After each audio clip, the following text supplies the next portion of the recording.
Hi there, everybody. Welcome to another episode of the Cloud-Based Mayhem. First, I must apologize. A week behind on this one. Been late a bit lately, especially this fall, and promise we will get caught up.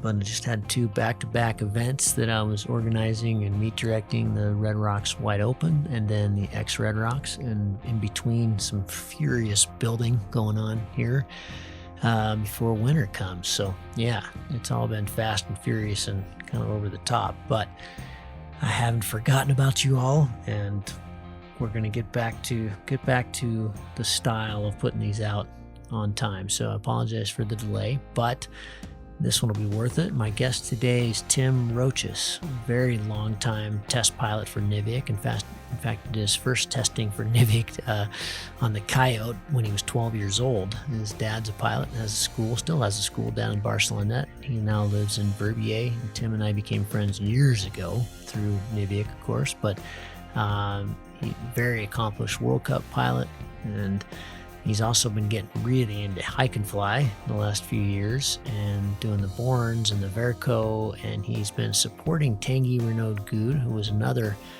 one of the Niviuk pilots and future X-Alps pilot. He just found out he's in this year in the 2023 race, and so he and Tanguy came over for the XRedRocks when they joined Aaron Duragatti and Patrick Von Cannell and came across the pond, and had a really fun few days of racing. And then those two went off and toured around the West and had some amazing flights in Zion and Moab, and had some really stunning footage and stuff. So I've been watching that since the race on his feed on Instagram and stuff, but been wanting to catch up with Tim and do a show with him and talk SIV and testing and designing. He's also designs a lot of the Niviuk harnesses for a long time, and this was finally an opportunity to do so. We tried this over the last few days and just kept having terrible connections, but tonight worked really well. So again, apologies for the delay, and enjoy this talk with Tim Rochas, who's going to be supporting Tanguy in the X-Alps. He supported him this year in the X-Pier as well. So those guys are getting their groove on for the big show. Enjoy. Cheers.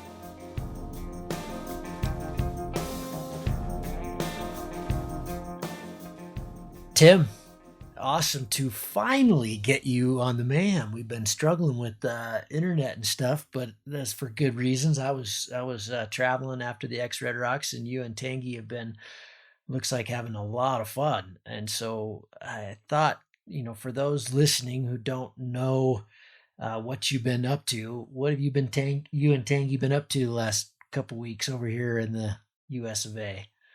Yeah, it was so nice. We did the competition last week, and this week we traveled around all the Utah state, and it was so nice to fly around and to discover new place and so many beautiful landscape around here. And this was both of your first trip, right, to the US? Yeah, it was our first time in US, and yeah, so it was really nice to travel around. What were the biggest differences, I guess? I remember picking you guys up in Salt Lake to go down to the XRedRocks.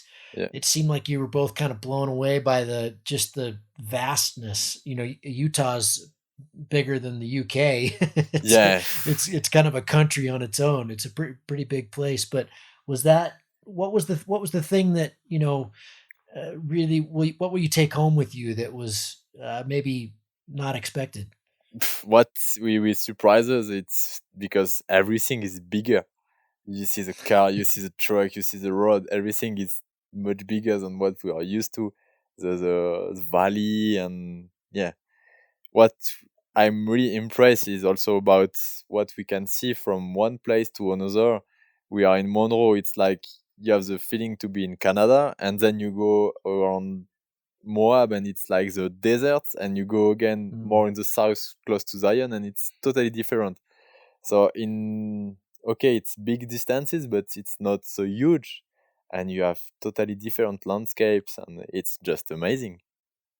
Yeah, it's a pretty good playground, isn't it? Yeah. The colors this year, they're always like that. But I've been going down to that Monroe area for the fly-in for a bunch of years, and then we just started the XRedRocks last year, and then this year before you guys came, we had the Wide Open, the Red Rocks Wide Open, which is our nationals, one of our nationals events, and also a pre-PWC, and both of them had tough weather. It was quite an unusual September. Usually September is pretty reliable, but it was it's I'm just blown away with the colors and Yeah. the possibilities. They're just huge. Yeah, it's your end of September or even beginning of October, and we did like 2 times in the week more than 5,000 meters altitude. And the first day that you drive us from the airport, we didn't sleep for 24 hours. We arrived in Monroe. You drive us to takeoff at 6, and we went up to 5,000 meter in less than 10 minutes. It was just crazy. Just to chill at the end of the day, super high, and go down for the meeting before the competition. It was wow, okay. We arrived. It's amazing. Yeah, that was very cool. Just Yeah, to give you guys a pin on the map, drive you up to lunch and give you a yeah, pin and say, "Hey, land here," and we'll hear Aaron's. I think Aaron was presenting that yeah. night, Aaron Durigati, and so everybody was looking up at the sky, and you guys just landed in the parking lot. That Hmm. was a It was so very nice. cool introduction, I think. Yeah, really, really.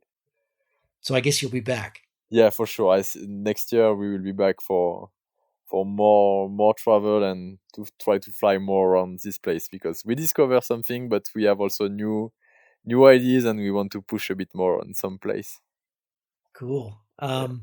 Tell me about the race from your perspective. You know, you supported Tanguy in the X Pier, and Mm, he's, I think will be announced here shortly. I think we can say this now that yeah. he's in the X Alps, so you'll be supporting him in the X Alps. You Mm. guys have been kind of a team for a while now, but you've also competed in the Bournes and done other comps too. How would you compare what we do over here with what you've done in Europe? First, what I like,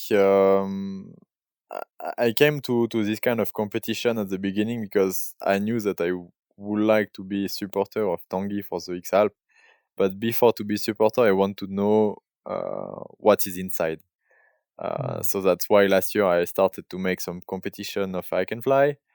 And I've seen different kind of competition like Born to Fly. We did also the Verkofly that was quite different. It was like more course around some huts in the mountains, so without assistance.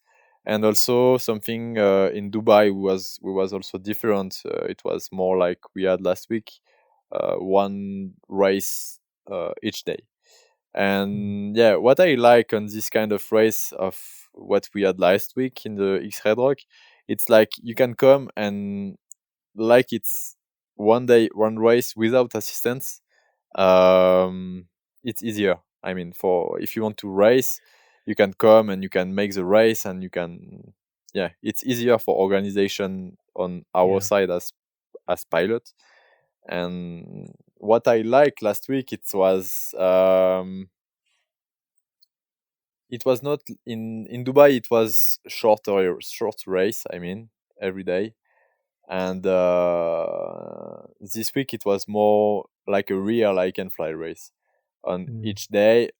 And we tried to use the complete day every day, but even according to the forecast, because we not had every day good condition, but we managed to do something nice on the complete day. mm. So yeah, that's why I liked also to have something on one day, but using the complete day. So it was cool.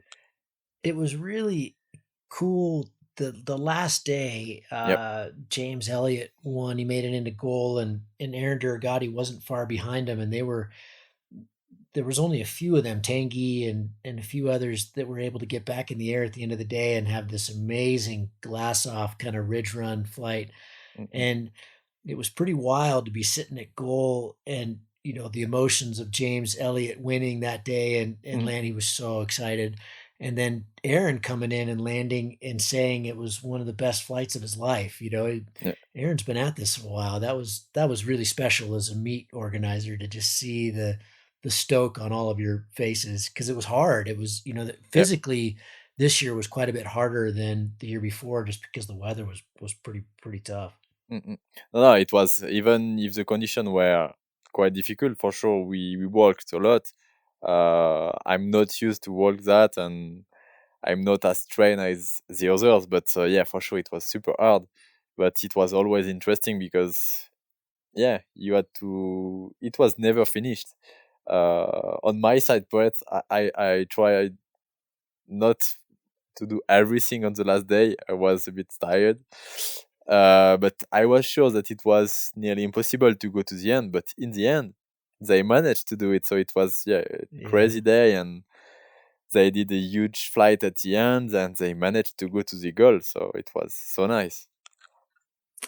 How much of your time, being a test pilot for Niviuk and a designer for Niviuk, and I know that's your main work, but also very accomplished World Cup pilot. You're obviously flying a ton, and I want to talk more about being a test pilot and what that involves, because I think people would be very curious about that. But Yeah. how much of your time right now is just spent with Tanguy and getting ready for the X-Alps and getting ready for these events? Because I know that now it's with the announcement, it's mid-October. By this point, I was always pretty serious in training for the X-Alps, and I know you Mm. guys are taking this pretty seriously. So what's kind of the next nine, I guess it's a little less than 9 months, look like for you guys now?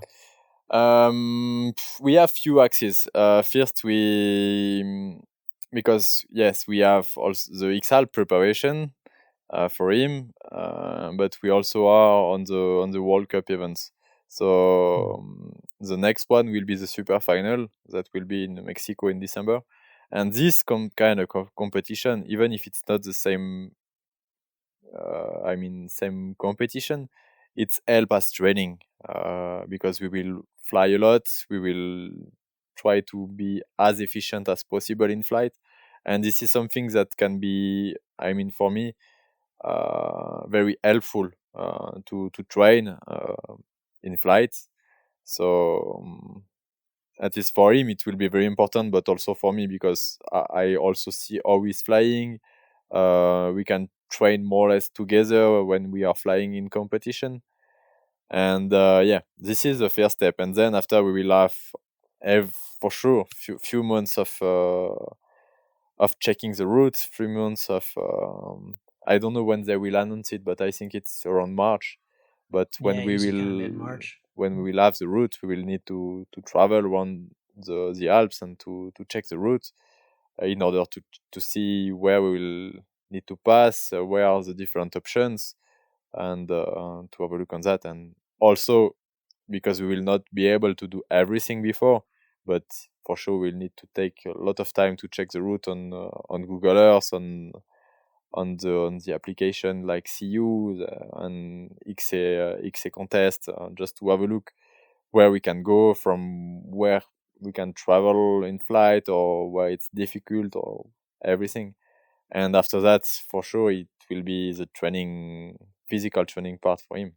That it will What do take a you long think time. is the most what do you think is the thing that makes Tanguy most nervous? What do you think he's most concerned about at this stage? Mm, I think the airspace.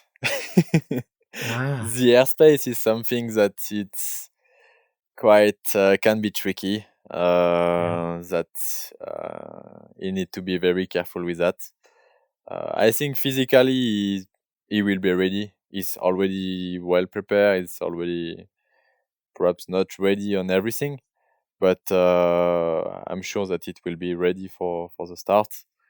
After the XP, we have seen few things that we need to improve. That you need to train more. For example, in the flat, and the when it's need to we need to go down by walking, and it's not flyable. So it's something that you know now that you need to train more than before. But And he has a trainer, correct? yeah, He's mm, working with a professional. Yeah, yeah, good. he's working as a professional now, so it will be better for him because before he was doing his training plan by itself. So now he will have some more help for doing that. But as I Hey, said, so the airspace will be you tricky. know what? I'll that was always something that made me really nervous, because as you've seen the last couple weeks flying over here, we don't deal with airspace. We Yeah. don't have airspace that we have issues with. I mean, there are places, out in Southern California where they really have to deal with airspace, but where I live in Idaho, we don't have any. We got to worry about 18,000 and that's it. So that's pretty easy. So I was always really worried about airspace in the X-Alps, also because it's gotten a lot harder, Yeah.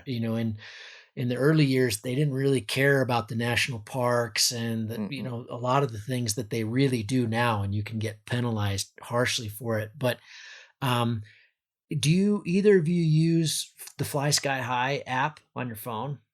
What we use now, we have the Navigator application, CU Navigator. That Yeah. is really nice to see the airspaces. Okay. So it's something I was, that we start to use this year, and it's really a good tool. it's good. Yeah. Yeah, I would just say whatever device you're going to use, that's super critical, especially just leaving the Geisberg. The Yeah. Geisberg going south down towards Wagrain. There's a whole bench of space there, but the Fly Sky High has this side view that I've talked about before on the show, but it's an extra little map view that you can put in your map screen that has the side view, and it shows you flying along, and then it shows the airspace in front of you.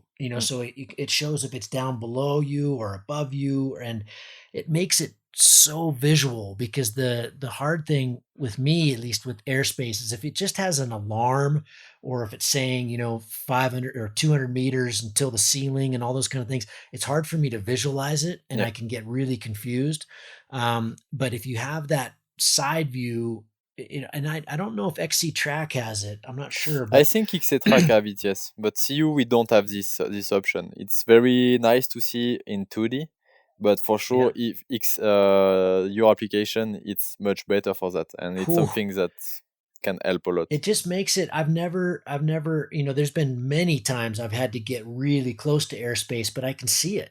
And it makes it. It really makes it much easier. I remember in the 2019 race, Toby and I both left Lermoos pretty much together, and on our way to Davos, and he hit airspace and got a big penalty, and I just flew right underneath it. I could just see it every time I got kind of close. I'd either just big ears or full bar and a couple spirals real quick. But he could have sworn that it was, and it's an area we really know. It's an obvious one. It's a CTR. You can't hit it. Yeah. And so that makes it really nice. I would encourage something like that, especially because if you're tired. The other thing that we would do is each morning, Revis would draw the airspaces, or just have them, from the file, and put them in my pocket, the ones I had to worry about that day. So that, I could literally be in flight, and if I was nervous about something, I could just pull out a real piece of paper and see it on there. And that helps too, just because, again,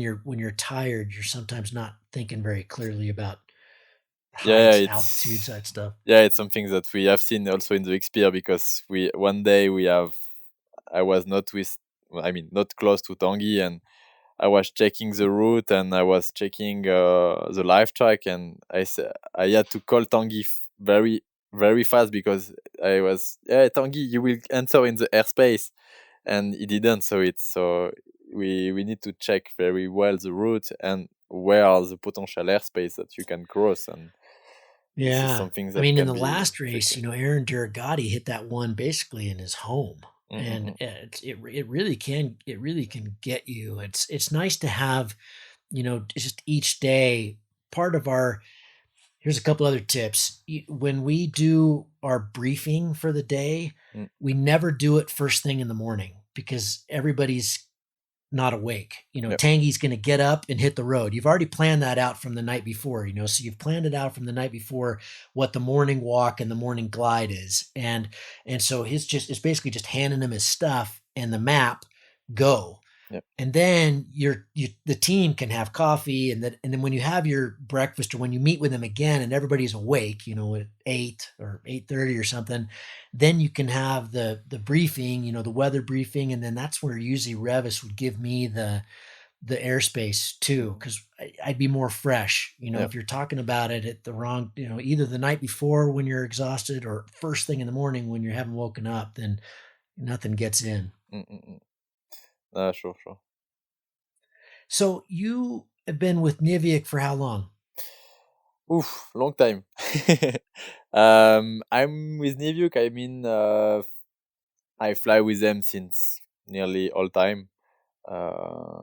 My father is quite a good friend from Dominic, the boss of Niviuk, and I did as SIV the certification of the Coyote, the smallest size Coyote of the first Coyote, when I was 12. One day, in fact, Dominic asked to my father, "I need your son because we are missing one very light pilot for making the certification of this wing, and I know that your son is flying. So can you come to Switzerland with Alain Zoller, and we will make something like SIV, and Tim will make some maneuver to test the wing, and like that we can certify this small size." And it started a Wow. bit like that at the beginning. Really? So you've Yeah. been a test pilot since 12. Yeah. So this was the first time that I was close to them. And then I continue, for the competition. I start competition at 16, and I was already with the team at this time. And after that, after few years, very very close to them, I was testing a bit the competition wing, the prototype. I was around Olivier sometimes, and I did a few internship after my two, I don't know the word in English, but my two classes of university. And after that, I start to work full time with them since now it will be 5 years in January. So yeah, quite a long time. How old are you now?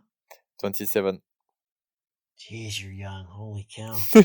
Um, and you've been racing World Cups since 27, about 10 Uh, years, right? So 17. yes, 10 years. Yes, first World Cup was in Val Thorens in 2013, I think. Yeah, around a bit less than 10 years. And are you still a test pilot for Niviuk, or Yeah, it sounds like you're more in harness design? Okay, so you're doing both. yeah. So If I harness design's the do, main thing. yeah, I'm doing nearly everything in Niviuk. I'm mainly working on the harness at this moment for designing, but I'm testing a lot. Testing and also working on the trimming of the wing with Olivier quite a lot. So yeah, it's full time. It depends of the day, but in general, when it's normal day, we are at the office in the morning working on the design. On my side, on the harnesses. Olivier is on the wings, and after in the afternoon, we are testing and trimming the wing when it's a good condition to fly. It's like normal day. And there's some pretty interesting stuff coming out from the harness side. Yeah. Tell me about that. And I mean, I've seen a few little clips come out, but sounds like some cool harnesses coming out. Yeah, we just finished the two new classical harnesses, pod harnesses. We have one with called the Hawk. It's a simple pod harness without tail, and we made the same with a tail, and it's based on the same harnesses, and we just exchange back. And this is two really nice harnesses that we are working on since few years. So now we can say that they are ready, they are in production, and we try to make something very comfortable with a moderate weight. It's not a very light harness, but it's around 4 kilo for the medium size. Using quite no, it's I will not say quite, but because it's durable harness, durable Mhm. material, sorry. And it's the frame. We made something quite rigid in order to have something stable, and to have the feeling that even with a light harness, with the 4 kilo harnesses, uh, where you can have the feeling of a competition harness. You are very close to the harness. Everything is 3D modeling. The bag, the seat, and everything is work a lot with 3D shaping everywhere, and the frame is very comfortable and stable for this kind of harness. So yeah, I think we have nice products with that. And this is the comp harness? No, it's not the competition harness. It's it's the Hawk and the Arrow will be for cross country pilots, Ah, and we are working on a very more aerodynamical harness, which called the Drifter 2. hmm, And this one we will have some pre-serial version at the super final for the team pilots, and you will have one. is And nice. it's a much more aerodynamic harness, completely closed. It's not the same concept as the submarine.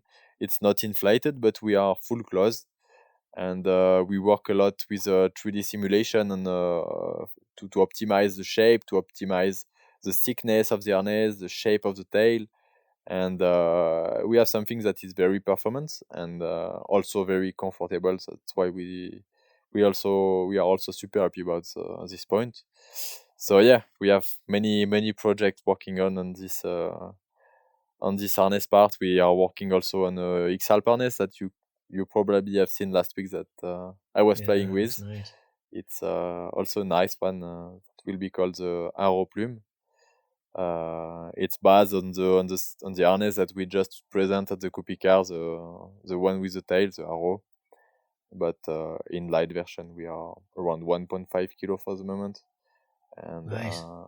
it's really comfortable. Few things to fix, but I'm really happy about the result that we have already. So I will work with on this project on the next week when I will be back in France, in Switzerland. Sorry, and yeah. How long does it take to go from concept of a harness to delivery? It just seems like an incredibly complicated piece of kit. Yeah, it's depend of which project you are, and depending of it's depending of many things. In fact, for example, this competition harness we are working on it since few years, but um, we had also some projects that we had to finish before. So yeah, it's always tricky to manage to work on many projects in the same times. But now we have a very powerful tool at the factory. Before it was quite, I will not say complicated, but it was difficult to be fast.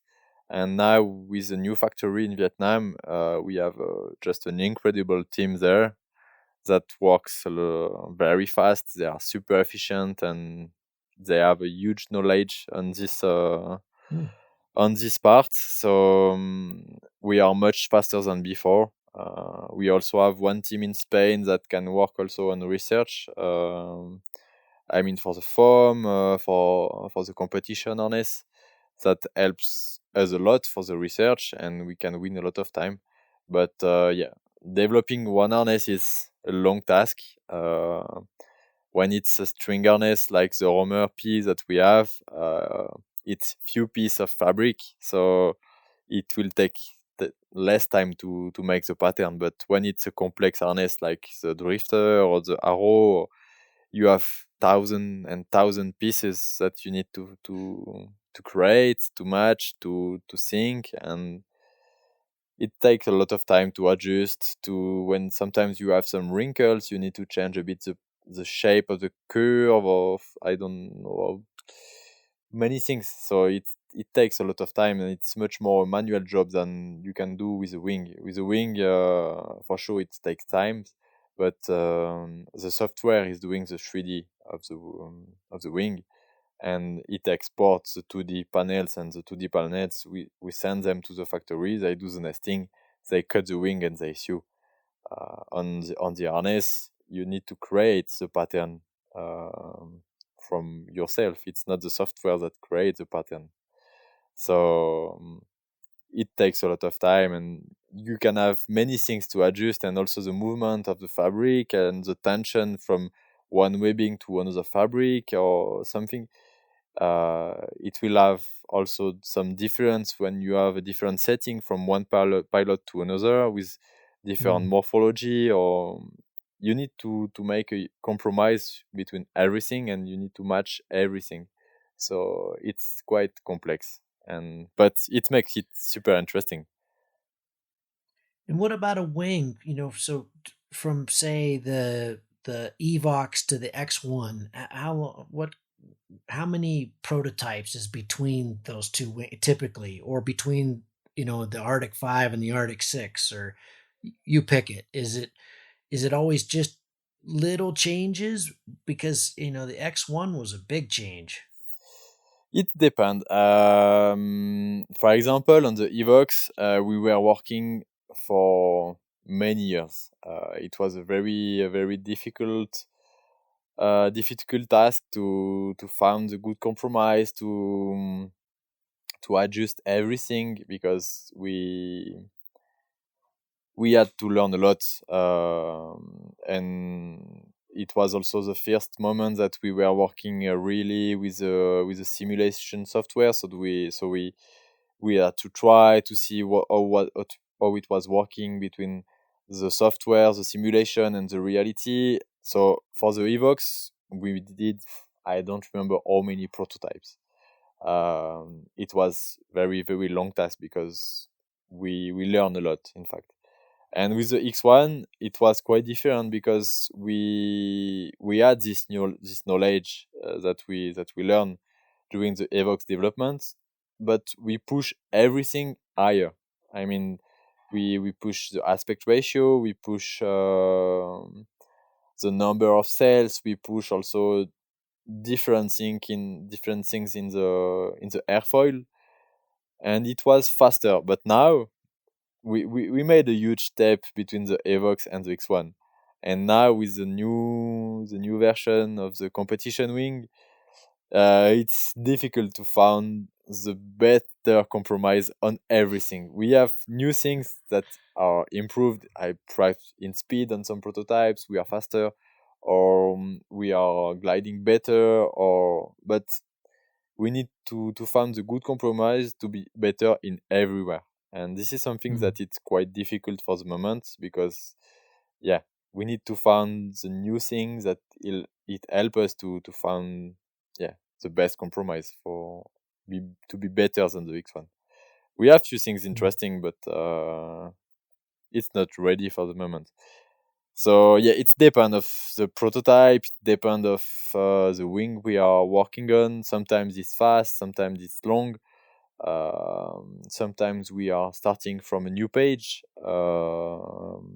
Sometimes we are taking the previous version that we try to improve according to what we have seen, or what the customer said. Okay, there is too much roulis, or the wing is really good in turning, but we feel that we can do better on that, or we need to have more performance.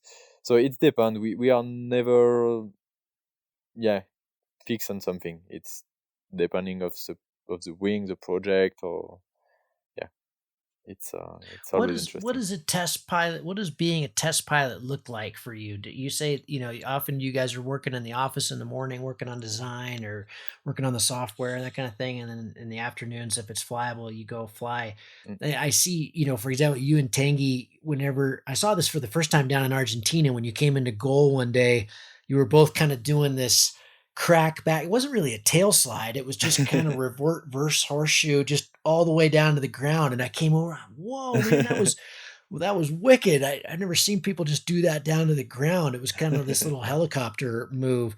Um, and I said, should I do that on my Evox? And you said, no, no, no, don't do it on that one. It was the prototype X1s, but what are you just kind of doing acro all day, or what? No. I don't know. What does a test pilot look like? In test pilot, there is, I mean, few things. You have first, when you receive the prototype, you need to fly it. You need to just to feel the wing, to see how it's working, to how it's sensitive, or just fly the wing to see how it is. Then after, you need to trim to check the speed, or if it's, for example, the center is too fast or the tips are too slow, or you need to trim the general trimming of the wing. After, you have the brakes, that are also a huge part of the job. If you want something that turns more flat, or something that turns more with a big or smaller radius, or something with light pressure on the handle or something a bit more. And so this is the second part that you need to trim of the wing and to do what you want with the wing. What is the objective of the wing? And what you are doing with that will define the character of the wing, and also the performance for sure.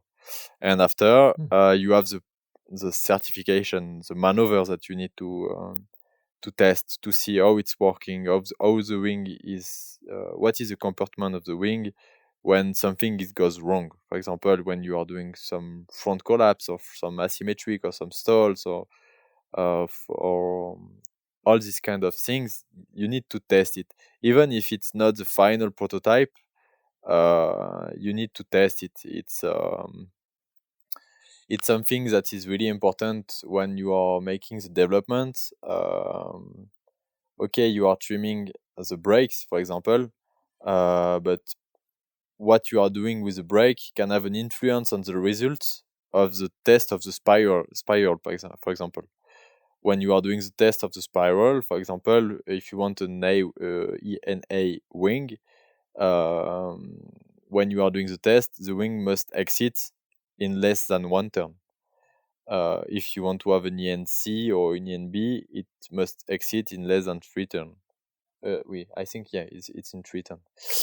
And if you are doing something with a brake, the brake will have an influence of this in this compartment. So even as I said, it's not the final prototype, and this prototype will not go to the certification because you will have some more improvement later with the second prototype.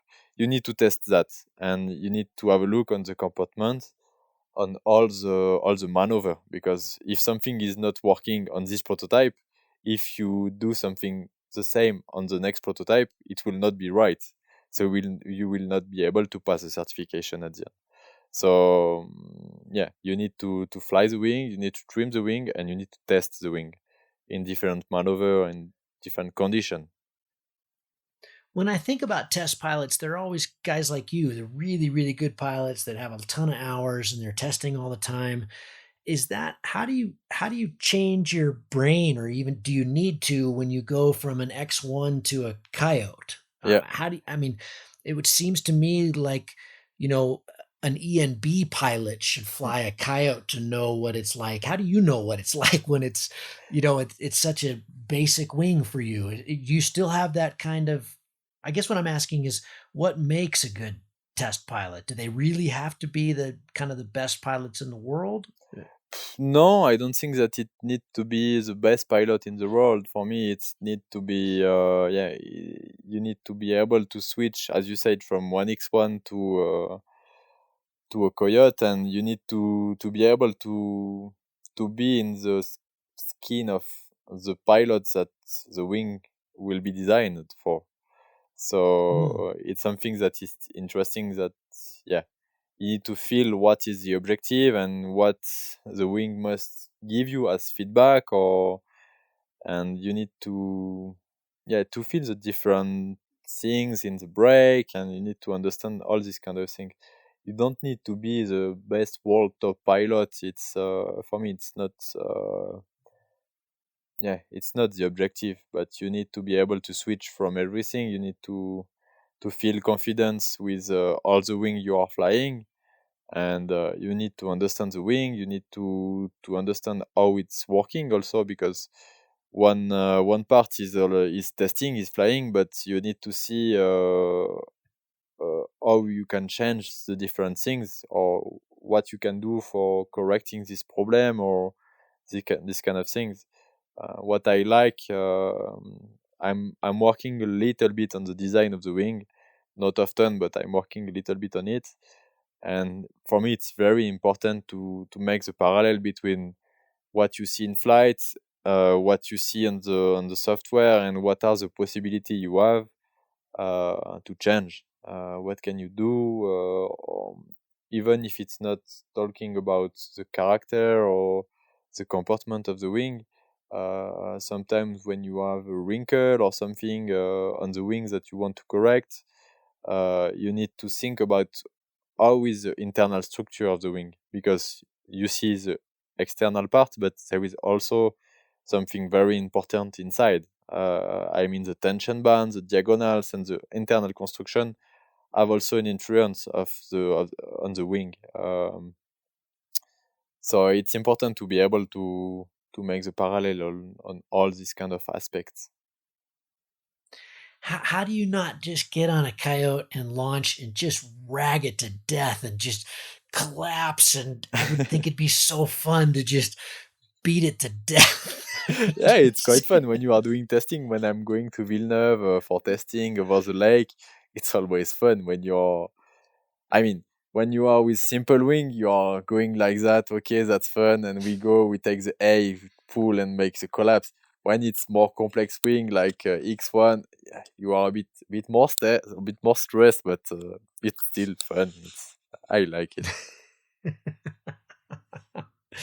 um, Tell me about that when you're testing the X1. Just knowing they're harder to recover. Do you still do you are you more nervous about it, or you've done it so much that it's still just not a big thing? No, no, You kind of you're know how it's going to behave.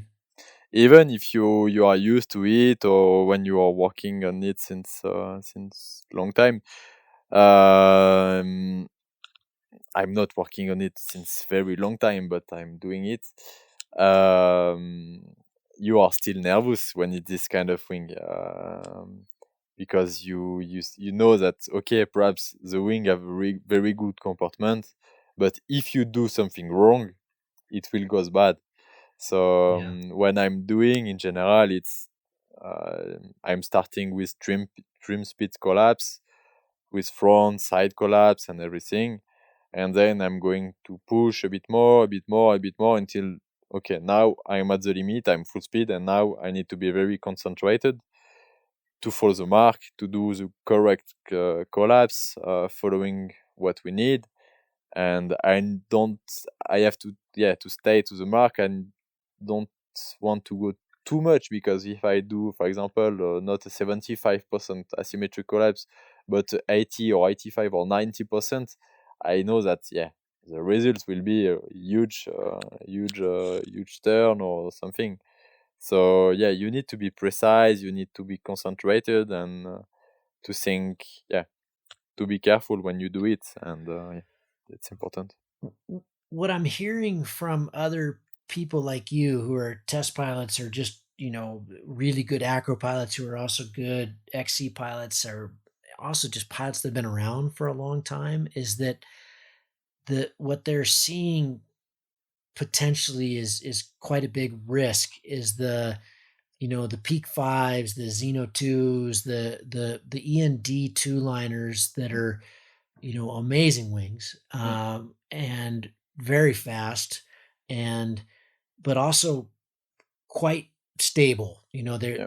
They two liners these days. We don't see the blowouts that we did back in the open class, Mm, and 10 years ago and 15 years ago.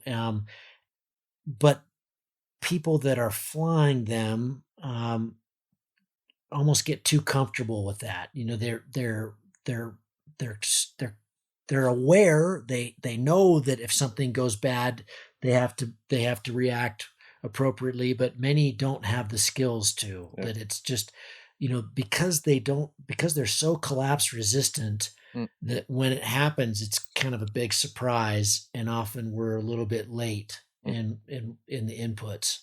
Yeah, it's something that it's yeah, for sure. When you have a two-liner wing, you feel it more compact, more stable, because the repartition of the line and the construction of the wing, it's more compact. You have more comfort inside, and you feel more. At the beginning, you feel that the wing is more stable, but you will still need to be good under it, to be aware about what can happen.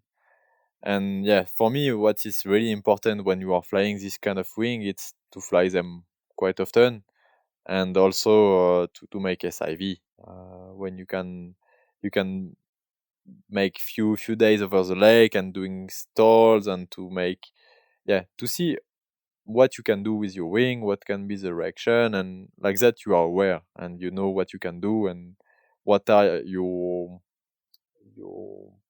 capability. I don't know if I can say it in English. Yeah. What is your knowledge, and yeah, it's important to know what you can do and to train on this kind of wing. If you weren't a test pilot, if you were just a pilot and you were doing a few World Cups a year and trying to do well, how much SIV would you do? For me, what I like to do, it's to do one SIV before the season. In general, with the French team, we are doing one in April or end of March. Like that, we are ready when the conditions are starting and the competition are starting also. So yeah, for me, if you do one good SIV at the beginning of the season, it's the best. It's the best. And what would you do? What are you doing on your X1 in SIV? Mainly I do stalls. What I try to do in general, I'm starting with flat stall. I mean, from straight flights, just one stall, trying to recover quite fast, like that. And after I try to make one stall, recover, do a stall again, to try to have more dynamic. And I try to do them as fast as possible and as clean as possible. Like that, you know that okay, you are. It make like kind of simulation of okay, you are in a stressful moment because you are just exiting from a stall, and you need to exit from the stall very fast. It's like when you are in normal condition, you had a collapse or you have a cravat or something, and you are not so high and you need to exit very fast. So this is something that I like to do. As I said, I start from flat stall, and then I make few stall one after the other. And also I'm doing also spin. Spin is also interesting to recover because you are stalling on one side, you are turning, you need to block. If you can block and you can exit from the back or from the front, um, but it's something interesting to understand, but asymmetrically. Um, and I'm not doing collapses with this kind of thing because it's difficult. You need to put the folding line. It's not easy to do, and yeah, if you don't know how to do the collapses with this kind of wing, it's not very useful, and you can be surprised, and it's not the objective. So You talking about like asymmetric frontals and stuff? yeah, You talking? asymmetric or frontal collapse. You need because if you pull the A on this kind of wings, you will never find a way to collapse. There is too much Yeah. pressure, and you will not be able to make any collapse.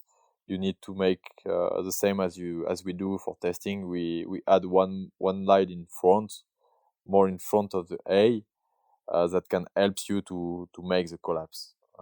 Yeah, yeah. You So you said your dad was is he still a pilot? Did you learn from your dad? yeah, my father is pilot, and he also have a paragliding school in south of France, and Ah, he's still working. Barcelonette. Yeah.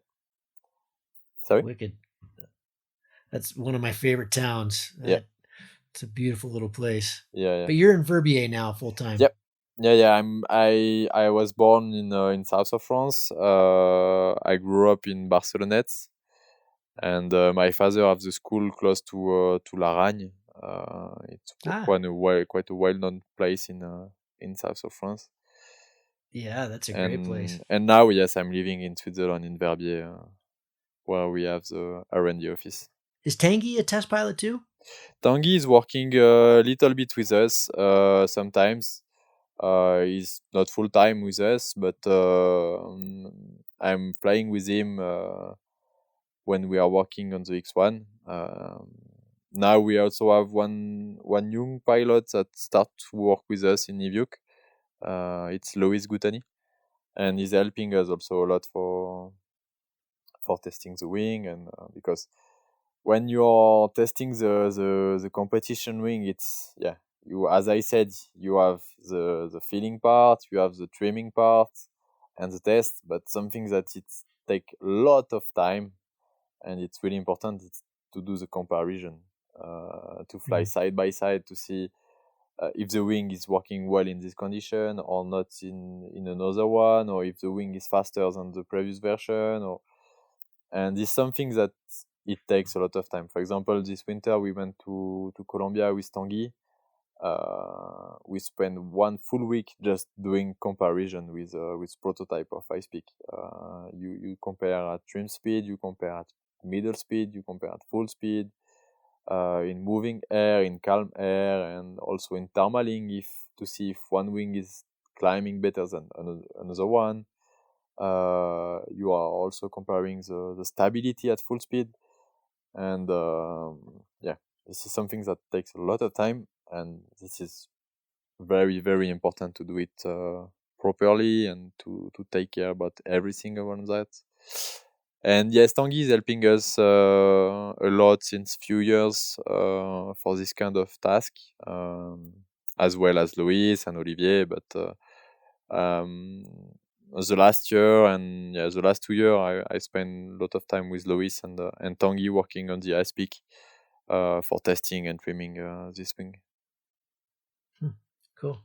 Yeah. And this year you guys are going to be pretty wrapped up with the X-Alps and stuff, but I'd love to hear about your own personal goals. How do you've been flying since you were awful young. How do you kind of approach your own improvement and are the World Cups big to you, or what's kind of the stuff that gets you excited about flying? Yes, for me, I'm still very excited about flying the World Cup and doing good results. Last year was a good year for me. This year, the first part of the year was really good. I made my best result in World Cup in Colombia. So I'm still really motivated for that, and it's still one of my biggest goals. It's to perform better in World Cup. But I'm also looking for this X-Alps to be on another side. It's totally different for me, but trying to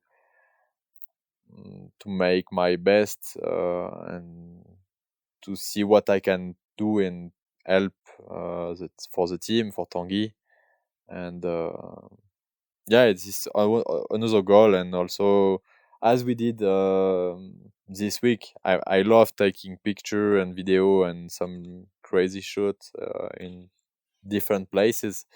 So competition, X-Alps, and images, it's something that I like a lot, and it's what I like when I'm flying. So yeah, you take amazing images. You're one of my favorites to follow on Instagram. Your pictures are gorgeous. Tim, thanks, man. Thanks for coming all the way over the pond and racing with us and spending some time with us. I hope you enjoyed some American hospitality, and we got to give a shout out to Bill Belcourt. I know you've been running around in the blue ice van the last week or so, which has been very cool. I know I've seen all the pictures of that. It looks like you guys, I think you wrote me that you're living your best life. Yeah, as I said, for sure. Great. It's just if I can add something, it's just after these 2 weeks, I'm just impressed about the hospitality of all you guys in US, because it was just incredible. I can't imagine how. For me, it was just the best welcome ever on the earth. You welcome us like kings, and it was just so nice. We gotta take care of you guys. It's our pleasure. US doesn't get a lot of things right, but we're pretty good at that. So we would look forward to doing it again. And I'm glad you guys had fun. And give my best to Tanguy. I wish you guys the best luck with preparation and the X-Alps, and reach out if I can help with anything. But thanks, man. Thanks for coming over and sharing the stoke. Yes, thanks a lot. See you. Thanks, everyone.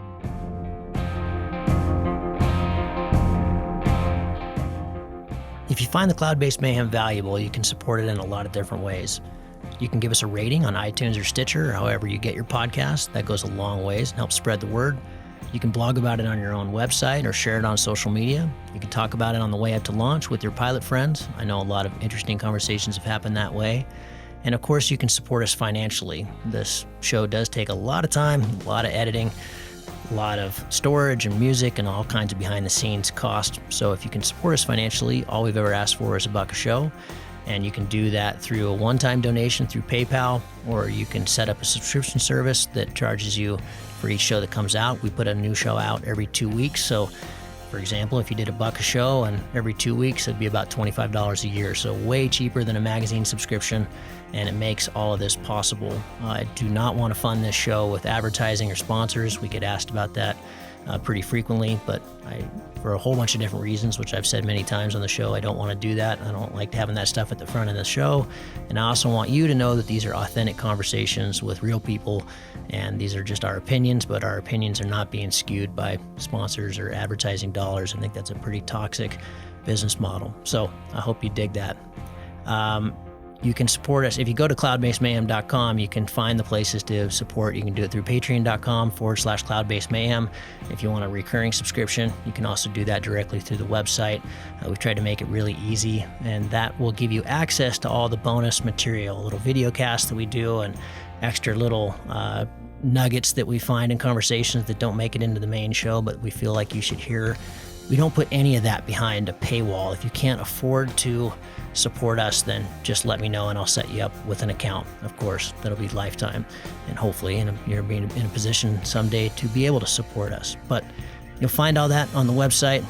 All of you who have supported us or even joined our newsletter or bought Cloud-Based Mayhem merchandise, t-shirts or hats or anything, you should be all set up. You should have an account, and you should be able to access all that bonus material now. Thank you so much for listening. I really appreciate your support, and we'll see you on the next show. Thank you.